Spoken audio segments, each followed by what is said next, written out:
वो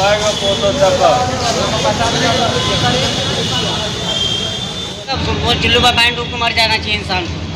जो चुल्लू भर पानी में इंसान को जो में घुसे हुए थे पुष्पाराज, हमारा भाई चुल्लू भर पानी में डूबा था, अंदर घुस के निकल गया। क्या समझे? आज 8 में 11 में आओ।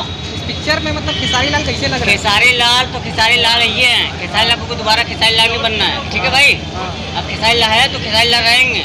खेसारी लाल को प्रचार कर रहे हैं हम लोग। खेसारी लाल इतना अच्छे इंसान है ना, बहुत अच्छे इंसान है। उनका प्रचार भी अच्छा है, कहानी भी अच्छी है, उनकी पिक्चर भी अच्छी है। पिक्चर में मतलब आपको गाना अच्छा लगा कि एक्शन अच्छा लगा, क्या अच्छा लगा? हमका खाली उनका बारे में अच्छा लगा। तो देखा दोस्तों, भोजपुरी के दबंग स्टार खेसारी लाल यादव का जलवा डांस फिल्म भोजपुरिया दर्शकों को बहुत ज़्यादा पसंद आ रही है। तो जाइए आप लोग, आज दूसरा दिन है, दूसरा दिन भी देखिए फिल्म को और बताइए फिल्म कैसी लगी। जो भाई लोग अभी तक नहीं देखे हैं, जाइए अपने नज़दीकी सिनेमाघर में देखिए और बताइए फिल्म कैसी लगी। और फिल्म काफ़ी अच्छी है, आप सभी को बहुत ज़्यादा पसंद आएगी। वीडियो पसंद आए तो ज़्यादा लाइक करें, कमेंट करें, शेयर करें।